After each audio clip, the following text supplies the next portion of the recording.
Ang bansang ito ay may nangungunang papel sa mga pandaigdigang organisasyon tulad ng NATO at ang International Monetary Fund. Isa ito sa may pinakamakapangyarihang hukbo sa buong mundo na kayang ipakita ang lakas militar nito kahit saan sa mundo sa loob lamang ng ilang oras. Ang dolyar ng US, ang pandaigdigang reserbang salapi, pinagkakatiwalaan at ginagamit sa kalakalan halos sa lahat ng kontinente. At ang Amerika, ang may pinakamalaking ekonomiya sa buong mundo, nagpapakilos ng pandaigdigang pamilihan, at nakakaimpluwensya sa mga uso sa buong mundo. Sa politika, pananalapi, teknolohiya, libangan, at maging sa pandaigdigang alyansang militar, ang Estados Unidos ay matagal nang nasa gitna ng entablado ng mundo. Ngunit kapag binuksan natin ang Biblia, at sinimulang pag-aralan ang mga propesiya sa huling panahon, may lumilitaw na nakakapagtaka, nasaan ang Amerika? Bakit ang bansang ito, na makapangyarihan, at nangingibabaw sa buong mundo, ay hindi malinaw na binanggit sa aklat ng pahayag, o sa Daniel, o sa Zacarias? Ito ay isang tanong na matagal nang kinawiwilihan ng mga teologo, pastor, at mga mag-aaral ng Biblia. Paano nga bang isang bansa, na nakaapekto sa halos lahat ng ibang bansa sa mundo, ay tila wala sa pinakamahalagang pangyayari, na sinasabi ng Biblia na magaganap sa mga huling araw? Bagaman hindi tahasang ibinibigay ng kasulatan ang sagot, marami ang naniniwala, na may tatlong pangunahing teorya, na maaaring magbigay liwanag dito. At habang ating sinusuri ang mga ito, tandaan natin ito. Tanging ang Diyos lamang, ang nakakaalam ng buong larawan. Maaaring hindi natin makita ang Amerika, na malinaw na nabanggit, ngunit, walang bagay, ang wala sa kanyang makapangyarihang plano. Ang unang teorya ay ito. Hindi nabanggit ang Amerika sa propesiya ng Biblia, dahil maaaring sa oras na maganap ang mga huling pangyayari, hindi na ito isang pandaigdigang kapangyarihan. Sa buong kasaysayan, nakita natin ang mga makapangyarihang imperyo, na umangat, at bumagsak. Noong una, pinangunahan ng Ehipto, ang sinaunang mundo.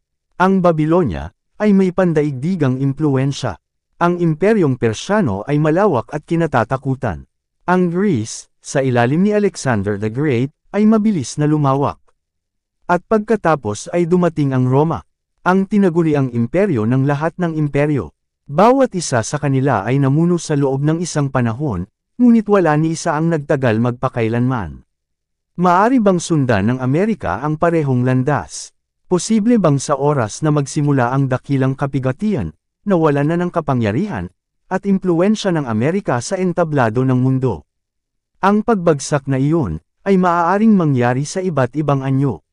Maaari itong dulot ng pagbagsak ng ekonomiya, isang pagsabog ng utang o krisis sa pamilihan, na yayanig sa pandaigdigang tiwala sa dolyar.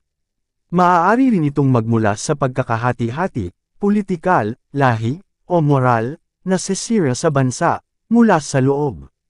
Maaari itong sanhi ng labis na paggasta sa militar, mga likas na sakuna, cyber attacks, o maging unti-unting pagkasira ng kultura mula sa loob. Isang bansang minsang itinatag sa mga prinsipyong biblical, ay maaaring bumagsak dahil tinalikuran nito ang mismong mga katotohanan iyon. Binalaan tayo ng Biblia sa Kawikaan Kapitulo 14 versikulo 34. Ang katwiran ay nagpapadakila sa isang bayan, ngunit ang kasalanan naman ay nagdudulot ng kahihiyan. Sa madaling sabi, gaano man kalakas ang isang bansa, maaaring itumba ito ng kasalanan. Sinabi mismo ni Jesus, ang bahay, na nagkakabahagi laban sa kanyang sarili ay hindi tatayo. Ito ay totoo para sa mga pamilya, simbahan, at oo, maging sa mga bansa. Posible na sa mga huling araw, naruroon pa rin ang Amerika, ngunit hindi na makapangyarihan, isang anino na lamang ng dating kaluwalhatian nito. At iyon ang dahilan kung bakit maaaring wala ito sa propesiya. Ngunit may ikalawang teorya, at ito ay mas nakakapangamba.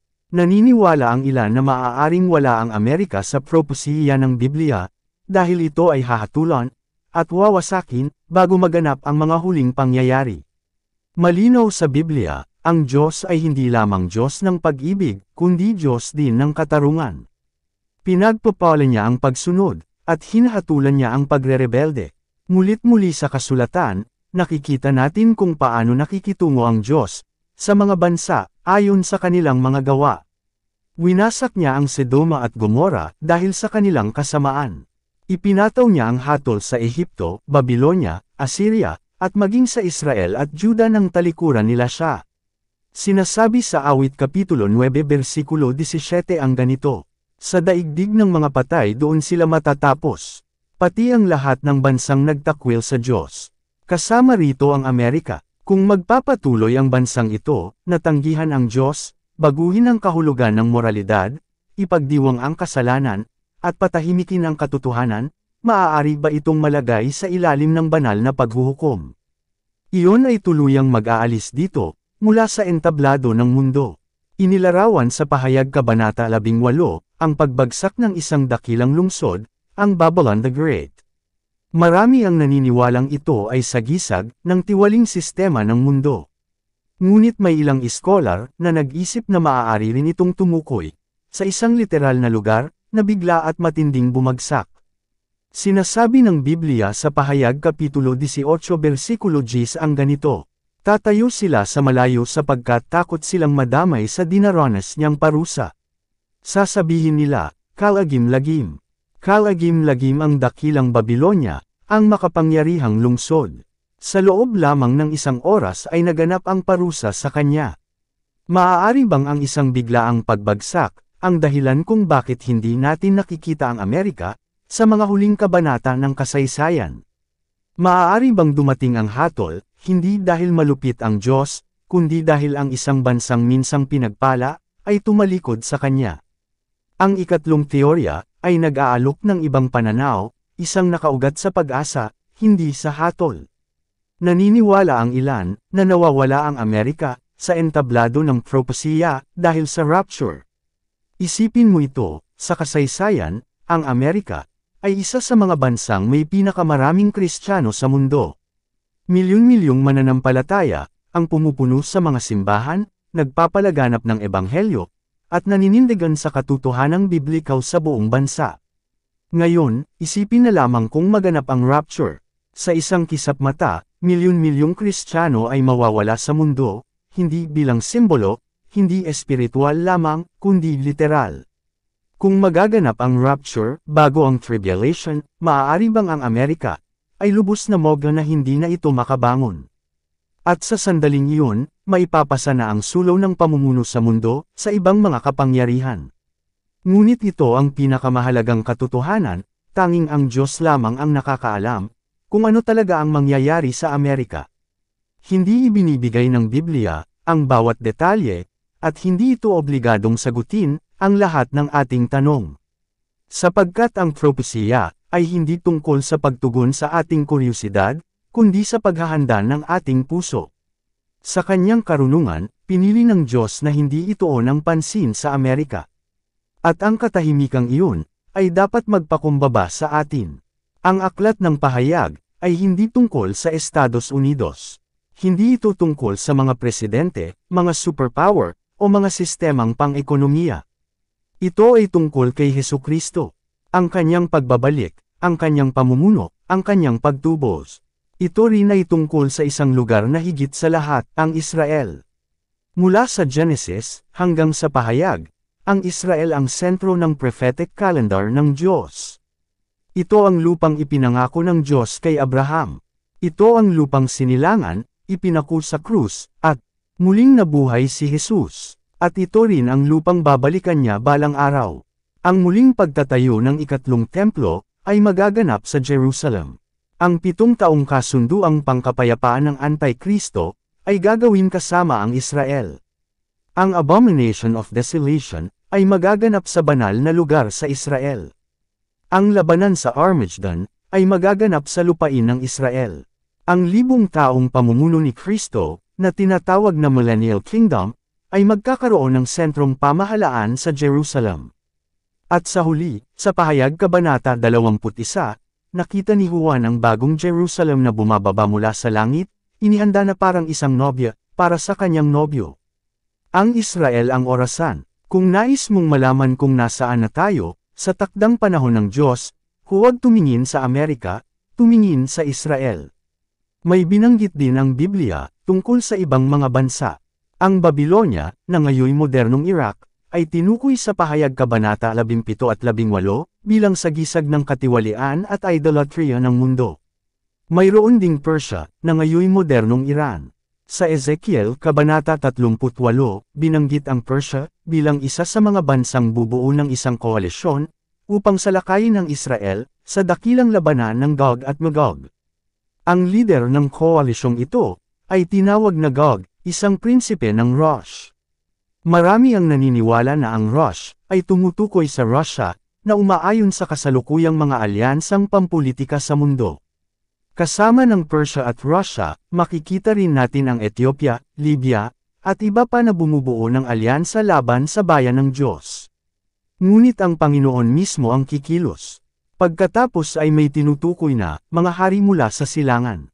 Sinasabi sa Pahayag Kapitulo 16 versikulo 12, ibinuhos ng ika-6 na anghel ang kanyang mangkok sa malaking ilog na Euphrates, at natuyo ang tubig nito upang maanda ang daan para sa mga hari mula sa silangan. Dahil dito, marami ang naniniwala na ang China, isang umuusbong na superpower, ay may papel sa huling mga labanan sa militar.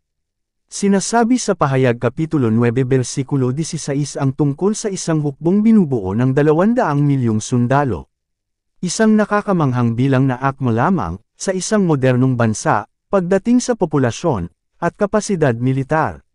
May isang iskolar pa nga na nagsabi na ang tatlong pangunahing kulay na binanggit, katulad ng nagninangas na pula, hyacinth na bughaw, at dilaw na parang asupra, ay kahawig ng pambansang simbolo at uniporming militar ng China. At ang mga dragon, nakaugnay ng apoy, at alamat ay malalim na nakatanim sa kultura ng China. Ito ay nagpapatunay na ang Biblia ay hindi lamang isang aklat na panrelihiyon, kundi isa ring aklat ng propesiya. Kaya, ano ang kahulugan nito para sa atin ngayon? Una, nangangahulugan ito na ang ating pag-asa ay hindi dapat nakasalalay sa anumang bansa, hindi sa Amerika, hindi sa Britanya, hindi sa alinmang kaharian sa lupa. Sapagkat lahat ng kaharian sa lupa ay mawawala. Ang kaharian lamang ng Diyos ang mananatili. Ikalawa, nangangahulugan ito na dapat tayong magbantay at manalangin. Ang mga palatandaan ay nasa paligid natin, mga digmaan at mga bulong-bulungan ng digmaan, mga lindol, mga tagutom, pagbagsak ng moralidad, at kawalang katatagan sa buong mundo. Ikatlo, nangangahulugan ito na dapat tayong mamuhay ng may kagyat na layunin, hindi sa takot, kundi sa agarang pagkilos. Kung hindi man nabanggit ang Amerika sa propesiya, hindi ito dahilan para magpanik. Ito ay dahilan para mag-focus. Sapagkat kahit ano pa ang mangyari sa alinmang bansa, iisa lamang ang panawagan, magsisi at manampalataya sa Ebanghelyo. At sa huli, nangangahulugan ito na dapat natin itutok ang ating mga mata kay Jesus.